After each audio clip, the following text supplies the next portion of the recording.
আমরা নাকি বলেছিলাম একটা একটা শিবির ধরে জবাই কর, যেটি আমাদের স্লোগানে ছিল না। শিবির বট আইডি গুলো ব্যবহার করে এই লক্ষ্যেই যাতে তাদের পরিচয়টা প্রকাশ্যে না আসে, পোশাক নিয়ে কথা বলে, আবার দেখবেন বোরকা পরলেও তাদেরকে নিয়ে বাজে বাজে মন্তব্য করে। বিশেষ করে ছাত্র দলের নারীদেরকে বেশি সাইবার বুলিং করা হয়।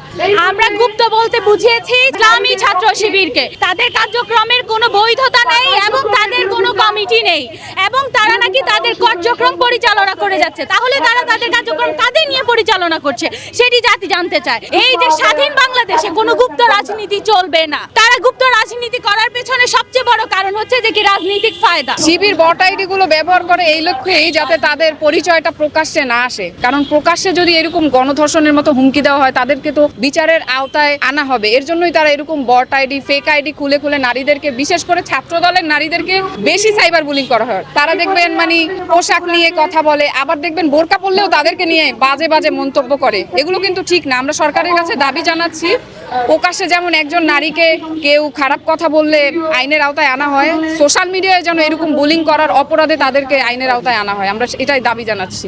আমাদের ফাহমিদাকে গণধর্ষণের হুমকি দেওয়া হয়েছে গণমাধ্যমে, ওপেন প্ল্যাটফর্মে। একজন রাজনীতিবিদ, একজন ছাত্রীকে এভাবে ওপেন প্ল্যাটফর্মে গণধর্ষণের হুমকি দেওয়া, সে নিজে একটা রাজনৈতিক দলের সাথে সম্পৃক্ত, তার বিবেক কেমন? আমরা খুবই জিনিসটা নিয়ে কনসার্ন। আমাদের নারীদের সেফটি আসলে কোন জায়গায়? একজন বলিষ্ঠ কণ্ঠস্বর, একজন রাজনীতিবিদের যদি এমন আমরা গণধর্ষণের হুমকি পাই সোশ্যাল মিডিয়াতে, তাহলে আমরা সাধারণ নারীরা আমাদের সেফটিটা কোন জায়গায়? বিশেষ করে দেখতে পাবেন আপনি এই যে ডাকসু নির্বাচনকে কেন্দ্র করে যে এস.এম. ফরহাদ কিন্তু ছাত্রলীগের একজন কর্মী ছিল এবং তার কিন্তু একটি পোস্টও রয়েছে, সে যুগ্ম আহ্বায়ক। সে এখনো পদত্যাগ করেনি। তার পাশাপাশি সে ডাকসু নির্বাচনে অংশগ্রহণ করেছে।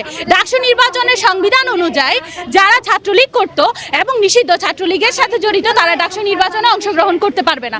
তারই পরিপ্রেক্ষিতে আমাদের একটি বোন যখন তার বিরুদ্ধে রিট করে, তারই একটি কর্মী সমর্থক আপনারা দেখতে পারবেন তার ফেসবুক ওয়ালে সে যে কি শিবিরের হয়ে কথা বলছে, শিবিরের হয়ে কমেন্ট করছে এবং তাদের প্রোগ্রামের ছবিও দেখা যাচ্ছে। হ্যাঁ, যখন এই শিবিরের কর্মী তাকে কি বলছে, গণধর্ষণ করবে, কি নেককারজনক ঘটনা। এইসব যে বিষয়গুলো এখন তারা পরবর্তী সময় কি বলছে যে কি সে আমাদের কর্মী না। তাহলে তাদের কর্মী না হলে তাদের প্রোগ্রাম কেন করলো? আমরা নাকি বলেছিলাম একটা একটা শিবির ধরে জবাই কর, যেটি আমাদের স্লোগানে ছিল না। আমরা তাদের মধ্যে অসভ্য স্লোগান, যেটি মানুষ শুনতে পারে না, যেটি যে কি মানুষের সামনে বলা যায় না, এই ধরনের স্লোগান আমাদের দল থেকে, আমাদের থেকে আসেনি কখনো, আমরা সেটি কখনো বলিনি।